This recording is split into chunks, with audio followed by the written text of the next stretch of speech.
Watching the Season 3 trailer for Jurassic World Chaos Theory had me thinking about one thing. The one thing I always think about. Jurassic World Evolution 3. And how this series might save the upcoming game from making the same mistake that Jurassic World Rebirth is making. What do I mean? Jurassic World Evolution 3 hasn't been publicly announced yet, but we've known it's coming since May of last year through Frontier's licensing deal and investor reports. The Future Game Show Spring Showcase on March 20th is a very possible date for the first game trailer to finally be revealed, as Jurassic World Evolution 3 is expected to release alongside Jurassic World Rebirth this summer, so stay tuned for any news as soon as it happens. The game is also expected to tie into the story of Jurassic World Rebirth, the same way the current game ties into Jurassic World Dominion, with the campaign ditching the park building aspect in favor of building DFW sanctuaries and the story modes based on the events in Bison Valley and the Malta Black Market. Jurassic World Dominion had a very global aspect to it, as it establishes dinosaurs have spread around the world. The main movie locations are Sierra Nevada in the United States, Malta, and Italy, all represented in the game. The game follows through on the concept of dinosaurs in our world by giving us many more locations around the globe. Several in the United States, Canada, United Kingdom, Germany, and this was one of the main strengths of the second game compared to the first. The variety in the available biomes add a lot of replayability to the game, in my opinion, since a park in Southwest USA is going to look vastly different to a park in Pennsylvania in spite of the limited building options of the game. Jurassic World Evolution 1 was in vast contrast to this, as it only gave us buildable maps located on the 5 deaths, which all had the same intensely green tropical biome, which exacerbated the repetitiveness of building park after park having only a limited amount of path colors, buildings, and lack of decorations to make one park feel unique from the others. Technically, I'd say the selling points of Jurassic World Evolution 2 are the buildable aviaries and lagoons, but for me, it's the additional biomes that made the biggest difference. The location hopping of Dominion, while perhaps to the detriment of the film, was very much to the benefit of the tie-in game, as it prompted Frontier to follow the movie's lead and give us this vast and varied selection of maps. Jurassic World Rebirth regresses the story back to a single island. While many will disagree, I think this is a mistake. I think Kep is writing the franchise into a corner, removing the storytelling opportunities of dinosaurs in our world so the story can be shrunk back down to a secluded, self-contained island. I think this kills the freedom that, for all their flaws, Fallen Kingdom and Dominion created, and leaves the franchise very boxed in. While I'm still very hopeful for Jurassic World Rebirth, I am worried about how this will affect the franchise moving forward. Assuming there will be more movies, the new imposed lore of dinosaurs not thriving anywhere other than these isolated tropical regions will limit what kind of stories future movies can tell unless they retcon it again. But this video is not about future movies, it's about future games. One in particular.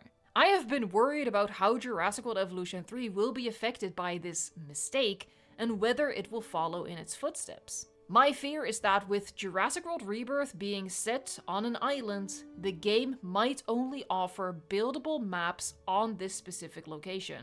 Now, you might argue that this would indeed be a big mistake for them to go back to one biome, such a big mistake that you can't fathom them making it, so this whole worry is moot. But there's two reasons why I am worried they might. For one, for a movie tie-in, Frontier has to make appropriate maps to set the story modes in. The new island in the movie is pretty much guaranteed to be a buildable location in the game. If they want their game to be relevant to this new era that Jurassic World Rebirth heralds in, they have to follow suit. But on the flip side, there's no real obligation or motivation to invest time and resources into creating maps in a different biome. It's much easier for them to latch onto the localized nature of the new film, the perfect excuse to get away with cutting this corner. They'd save a lot of money if they only make one biome and just design several maps within that one biome, same as what they did with Jurassic World Evolution 1. And 2, Jurassic World Rebirth seems almost eager in making us forget and undoing everything that Dominion established. Universal will almost certainly have a big say in what Frontier can and can't do with their licensed game. If Jurassic World Rebirth posits that dinosaurs can only survive in these tropical regions, Universal might demand the game adheres to this restriction. Whether Jurassic World Rebirth retains a bit of that global aspect remains to be seen. And just how much Jurassic World Evolution 3 ties into the movie and must abide by its story also remains to be seen. And hopefully we will soon have a trailer that lets us know more, and subscribe to the channel if you want to stay up to date. But it has been a worry of mine that the different biomes might get cut, as a cost-cutting measure motivated by the creative choices made by the filmmakers, and that perhaps Universal might force them to follow through on. However, this brings me back to Jurassic World Chaos Theory. While the series is set a few years in the past to line up with the events from Jurassic World Dominion, the show itself is current. The next season comes out in April, and the 4th season has already been confirmed to follow after Jurassic World Rebirth. Jurassic World Chaos Theory has that same global appeal that Dominion has, in fact even more so. The first season showed several locations in the United States. The second season was largely set in Africa, and the third season, based on the trailer, will take the characters to Malta and northern Italy to tie them into Dominion.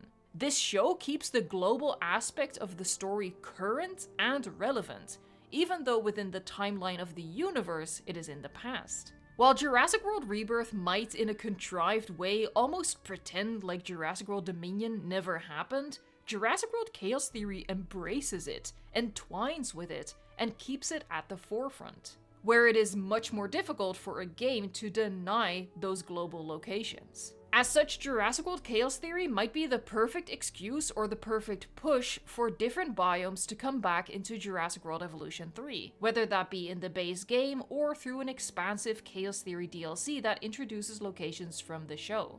I can totally see the base game having only buildable maps on the new island from Rebirth, and then for a Chaos Theory expansion to add a buildable map in Africa, Italy, and Malta. But ideally, of course, the game will launch day one with multiple global locations. The Rebirth Island, some locations in the United States, and again, Africa, Italy, and Malta. This is just something I've had on my mind. I've been concerned for the game since Jurassic World Rebirth revealed its return to an island, but the new trailer for Chaos Theory really made it click for me that this show might save the game from limiting itself to just one location. So I wanted to share those thoughts in a video and invite you to share your own thoughts in a comment down below. Do you think Jurassic World Evolution 3 will have multiple biomes? Check out other videos on the channel and stay tuned for that Jurassic World Evolution 3 announcement trailer, hopefully coming soon. Thank you so much for watching, liking, subscribing, and until next time, enjoy the game.